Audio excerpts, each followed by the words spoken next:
Welcome back, WNST, Taos, Baltimore, and Baltimore Positive. We have fun segments around here, and during the election season, before, during the gray period, and after. Sometimes we just try to sit here and talk some football. Bill Cole has been with me from the beginning. Baltimore Positive is his fault. I like how I'm building you up as the whisperer of Baltimore Positive. I think it more of as the scapegoat. Yeah, I get it. Well, it may be the Royal Farms coffee inside the Cole Roofing mug, or these 7 a.m. appointments, or talking about elections offline or online, or making Baltimore better, or which is a hobby of yours and mine. We spent so much time talking about elections, and I must say it's been a fascinating couple of days in the aftermath of the election in a lot of ways. But on a local level, Brandon Scott's messaging, Kwesi Mfume's messaging, Kim Classic's message, like all the winners and the losers of commercial time over the last 6 months. The real loser this morning's WBAL and Jay-Z and Fox and all them, because the political commercials have stopped. I guess those checks will clear later in the month, and then they're hoping for holiday money. Yeah, I'm actually shocked. I heard something about the television ratings of election night were down relative to 4 years ago. That shocks me. I mean, I don't know what in the world people were watching that. Well, I think some people vote and wanted to do like this, like looking between the sheets. And right. I'm like that with a lot of things now, where like I haven't watched that guy have a press conference since the bleach. Like, I mean, literally since April, when he was given nightly speeches on the lawn, embarrassing himself every night, that I just stopped. And I thought it was better for my mental health. But on Twitter, it's ambient, right? Like, I can get a quote, get a piece, get this, get that, and I know where to follow. I'm a lifer media person. I still believe in the media bigly, and I know where to follow things to get to the heart of information in a way that I can process it better to find truth. And that's what I look to do. That's what I'm trained to do. I realize, as 300 million people are running around here, they're not all trained to do it the way I have been for 40 years. I mean, I'm a little bit of a private investigator, right? Just because I've been a journalist forever, to try to ask a question and then look at the corners of John Harbaugh's eyes and say, Right. You want to expand on that, John? Right. Your eyes are moving a little funny there, John. I mean, when John's lying, he's got a body tell. He'd be a terrible poker player. It's very obvious when Harbaugh's lying after 12 years of watching him tell the truth or lie, being with him privately, but that would be the same thing with a president. I think it's the same thing sort of kind of with governors and mayors. If they're in your face enough, there's something that shines through to it that, I think we're all looking for some hope here today, Bill Cole, and I'll leave that at your door. Or your roof at this case. How about that? Well, then, in that case, I'm not going to ask you the question that I was going to ask, because it was not a very hope-filled question. It was more like, have you asked Harbaugh? I haven't shaved in a week, so come on, dude. I'm dark. I got circles under here. I was sick as a dog on Wednesday morning. Come on, don't bring me down. We lost to the Steelers. Ronnie Stanley's hurt. The Ravens have COVID. I have a flight to Indianapolis on Sunday morning. Don't bring me down, Cole. Don't do it to me this morning. So you haven't canceled your flight yet? I'm not going. I had Bob Kraft. I talked to Eisenberg. The COVID thing's freaking me out this much. Right. The fact that it's not any fun is most of it. The fact that it's not pleasurable for me, and it's a little dangerous, and it's not really productive other than seeing who's hurt during a TV commercial. I do see the game better at the game. Sure. I had no intention of going to dinner in Indianapolis or hanging out or like any of that. And I just said, you know what? I'm just going to take the points. You don't want that? No. Well, dude, I just – no. Can you get that in a to-go box? Like, it's probably not the same experience, huh? You know what? I'm going to tell a story on the air that I don't talk about very much, and that's dysentery. And last time I went to Mexico, I got sick. I ate some bad food this week. It was totally on me, my fault. Made some food past the date that I probably shouldn't, and I wound up getting sick, right? I literally, like, the notion of being ill or the notion of getting COVID or the notion of giving it to my wife or the notion that, my wife had somebody in her circle contracted a week ago, I For all of those reasons, I just feel like I'm going to watch the game on TV this week, and that's the way I'm going to do it. And I may do it that way next week. I have a flight to New England next week. So I'm now getting to the nitty gritty of, does it help me do my job? Is it any fun? Is there any value Right. to it? What's the Right. peril involved in it? What's the cost involved in it? In this case, I get my points back.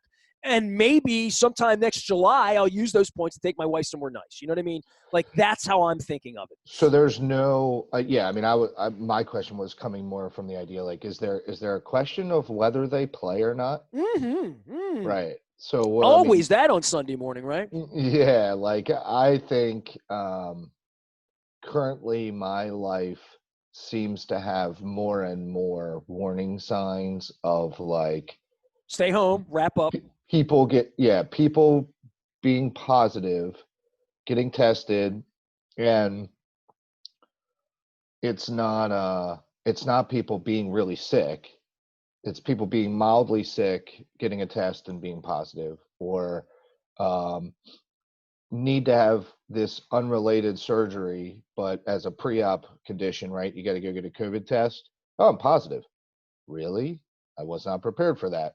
Yeah, can Oh, I ask you, as an executive dealing, I mean, I used to manage more people, right? And that would have meant I managed their wives, their children, just by association. All of these parents, all of that. I mean, I had a aging parent myself, and I know how much that took from me. And I had a young child when I was building the. I know, I mean, right. I had a sick wife in the hospital for 2 years. I mean, I Yep. get it. So when those things happen, COVID has layered up that in such an incredible way, right? From the way we hermit to the way we work. And I saw a thing this week about pressure on women, specifically women, because of the workplace and working from home and the responsibilities of now being an elementary school teacher, a middle school teacher, a camp counselor, like all of the above, Right. that comes to your desk, especially when COVID flares back up, right? Yeah, it's what I'm currently struggling with is some people have adopted the concept, like we talk a lot about, if you have symptoms, stay home, right? Like that's the thing to do.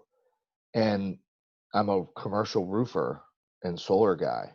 Like we don't stay home for anything, right? Like it's a badge of honor to make sure you go to work every day, despite how much, you know, you've got some head congestion or whatever going on. And it's like that's just not where we are.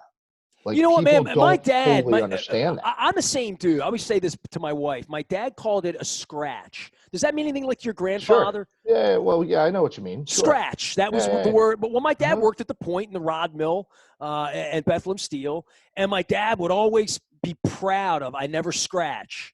And that's what he would say to me on the day when I had a scratchy throat and I wanted to stay home from school, right? And my mom and the doctor would say, no, he has to stay home because he'll get other kids sick. So, but my dad hated that I stayed home from Mm. school. My dad, shamed me.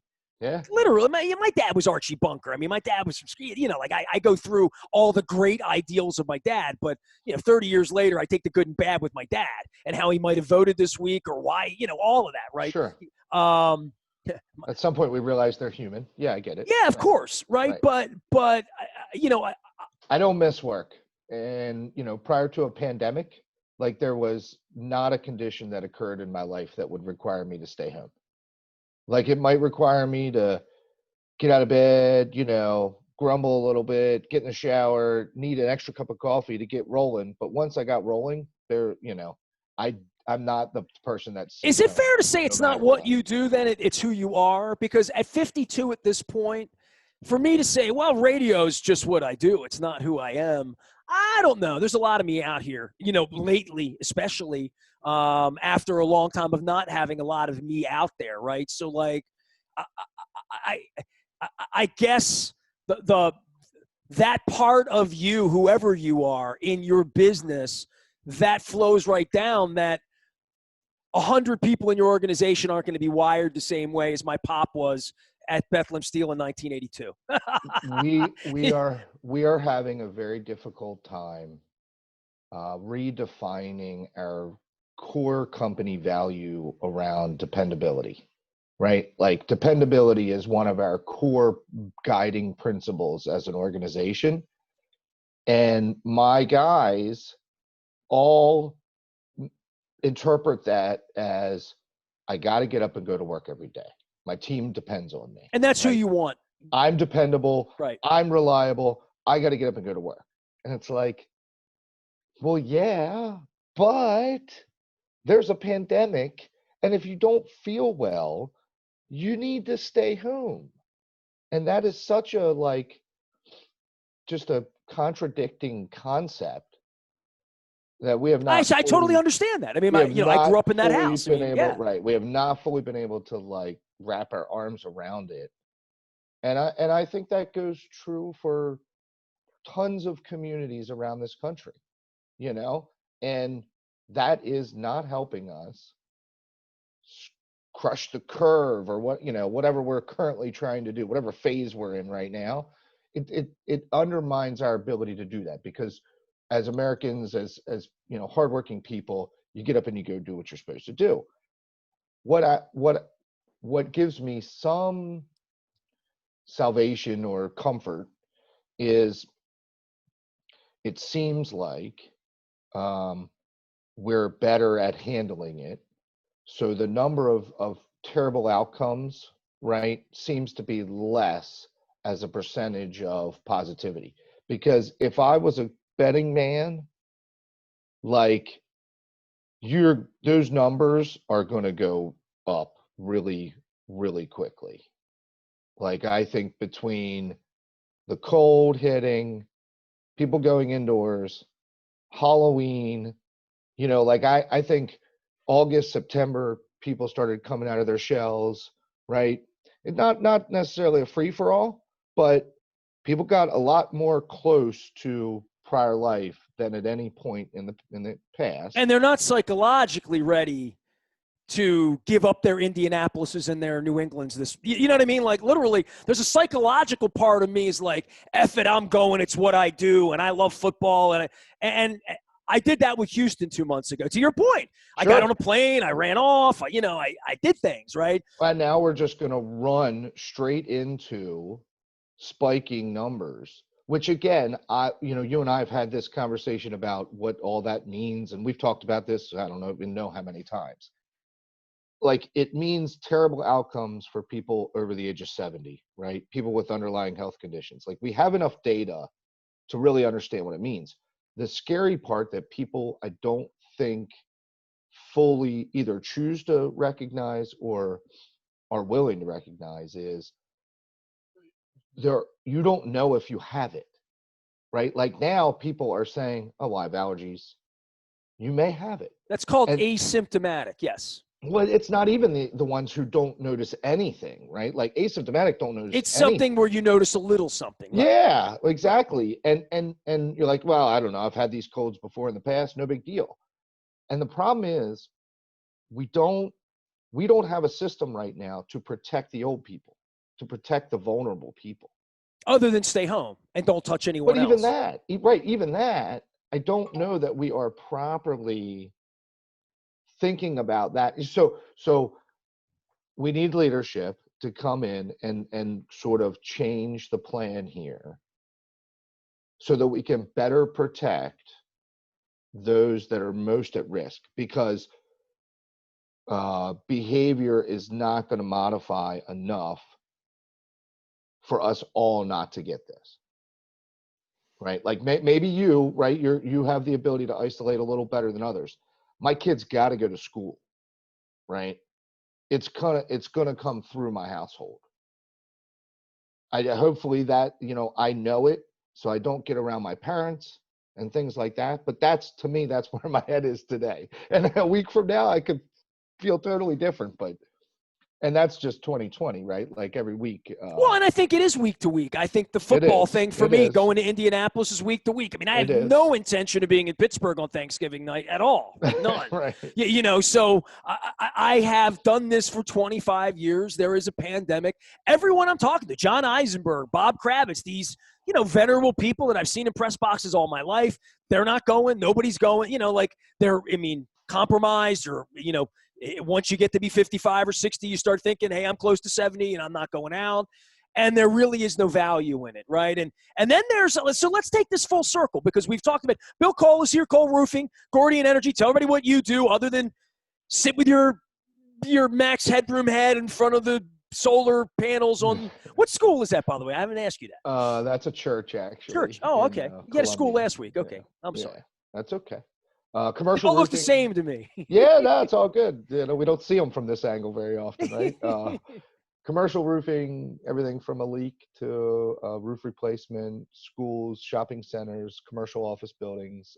And then on the solar side, everything from that, right? Putting it on a roof, or we could put it, if I could do it, back in that grass back there. Okay, very nice. Or right now, there's a state grant to put it in this parking lot over here. Okay. So you can get money from the Maryland Energy Administration to build carports, and we're doing that for a lot of people. For those watching, I put the Rush sweatshirt on today because I haven't shaved. It's post-election. We talk about all the doom and gloom, and I've managed to at least, steer you into some blue water here, but I'm going to bring you back into some murky purple water right now. Talk about management issues, right? The Ravens, I had Dick Cass on. Strangely enough, and don't tell Moeller this, but I had to turn down John Harbaugh during bye week because I had a scheduling snafu that got in the way of me having like a bye a couple of days. So we didn't have Coach on. That was after the Eagles thing and the Steelers thing. And I saw him with Sandusky like on Tuesday or Wednesday. And I don't know that I've ever seen him look more haggard, annoyed. Yeah. They can't practice the right way this week.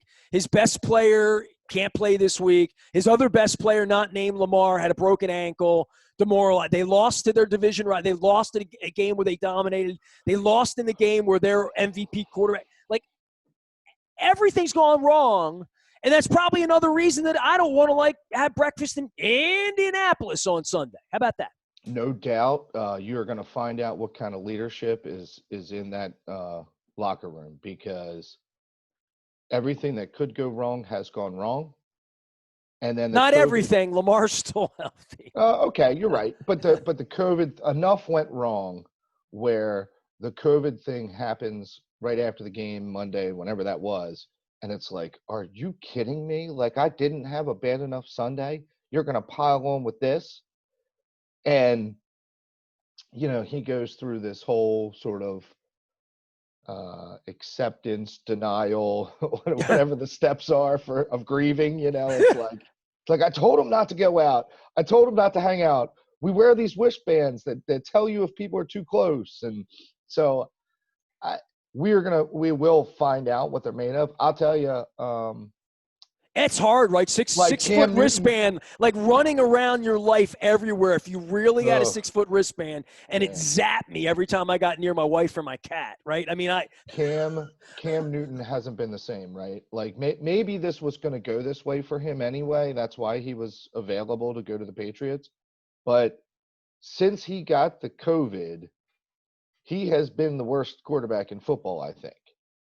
And it has to do with practicing, and I don't think it's like a physical thing, like where he's like hurt or can't breathe. I just think it screws with his brain, it screws with his practicing, it screws with his team, it just screws with everybody. And then, for all the teams other than Tennessee, like, you're doing things to try and prevent this from happening. I don't think Tennessee generally cares, so they're just not doing anything, but then they're getting in trouble for it. As a community, yes, of course. No, I mean the Titans. No. I'm sure the Nashville people are wonderful and staying socially distanced and all that stuff. I saw the TV last week. Actually, they're not, but that's okay. Right. The bars are open. It's okay. Come on down. COVID only exists on the shores. We got a rooftop deck upstairs. Billy, go up there, buddy. Right. It's very difficult. Especially, think about how often those guys talk about how much it messes with them when they play an 8:00 game on Sunday, or how much the Monday night messes with them, or the Thursday. I have never met a player or coach that it did not completely alter their. Right. They're like my cat, up all night, sleeps all day. That's what they do, Yeah. So And this is 1 week. I mean, this isn't even like you can kind of see it coming. Oh yeah, remember like end of October we play on Thursday. Okay, well we'll have a plan. This isn't that. This is Monday. You wake up to, oh my gosh, like 9 players aren't going to be at practice. Oh, we probably need to shut the facility down. Oh, well, it's blah, blah, blah. I mean, it's just, yeah. It's And been a it is rough couple. I exhausting. mean, it is a real leadership challenge. And I mean, you said we began this conversation with you saying COVID's come to Bill Cole's world, and COVID came to Nestor's world 2 weeks ago, right? So, yeah, I had a girl that I worked with at the Baltimore Sun. She was a Cub reporter there when I had been there. We're the same age now, 30 years later. She's lost both of her parents. She lost her mother back in August, and then lost her father last week to COVID. So right here in Maryland, down in the D.C. suburbs. So, I've seen this come to my world in such a, tremendous way. And, yeah, I just want everybody to be safe. I don't want to see the next person lose a loved one on my Facebook. And the only way to do that is to really be vigilant, man. And even the vigilant, that's I guess that's maybe what I was trying to say in not a very effective communication way is, I mean, look, Ness, we are essential workers, right? Like we never closed. So in April, every day we were modifying procedures and processes to keep our people safe, right? Like, oh, they're saying we do this. Okay, here, get everybody this cleaning solution for the tools, right? Oh, hey, everybody needs to put masks on. Oh, okay. Everybody, here's hand sanitizer in little tubes that you can keep in your and pocket. that's Cole Roofing. And Dick Cass went through that. We've seen it at every supermarket, every liquor store, everywhere. The little Chinese place that I get food from, they have a little box. They like literally put the food in the box, and you have to open the box and pull it out, and it's so Hong Kong. It's awesome. Right. But everybody's done something different. I can only imagine in your industry, this is, it's everything. And your employees, you can't afford one to get sick. Well, and what's happening, I guess my warning is, we've now had 6 months to get fairly good at this as our process, right? You're kind of modifying the way you do work. And then now we're in a rhythm. August, September, we're in a rhythm. Like we know how we're doing this now in the age of a pandemic. And despite that, guys are concerned, other guys on jobs, it's just, it is a pesky virus, right? Like, I mean, we were told that all along, right? And to me, again, I'm hoping, like, all right, get this election done. Like, I really don't need this to go on forever. Like this, the country doesn't need this to go on forever. We really need this to be done, because then I want to get in and I want us to make a good plan to get us from where we are today, at least till May, right? Where we think the sun will come out and it'll recede a little bit. And by then, I don't know, 40% of the population will have had it. And, we can be talking about some other modified way of living, and maybe the vaccine's starting to get deployed or whatever. But there's no plan, because they've all been busy trying to win an election. So. Bill Cole is here. He is Cole Roofing. It's on my hat, but it's also on my mug where my Royal Farms coffee's in here. We got to get you a better mug. Like, you need one of these bad boys. Let me see. Now the screen won't take it. There you go. I have that. That's the one I knocked over on my console. You're right. It's too high. Yeah, I mean, I need Alice in Wonderland. I need more of like a low, like one of those sipping mugs. I got you. My friends at Liberty Pure, they have a beautiful mug, and I have their hat. But the mug's kind of small. It doesn't have enough coffee in it for me. I literally, and this is a testament to you, I have a dozen mugs from all over the world that I drink out of your mug sometimes when I'm not on camera, because it just feels nice. It's got a really big handle on it, so it makes it hard. It's harder to knock over. So this is quality work here. That's what we make in the winter when we can't roof. We hand fabricate coffee mugs. No, well, you do a hell of a job. Ceramic totally mug. There you go. Totally not true at all. And you got to augment these to say 101 years now. Right. You can find Bill Cole out on the front of Baltimore Positive. The new BaltimorePositive.com is up. It's running. It's not crashing, which I'm very happy about.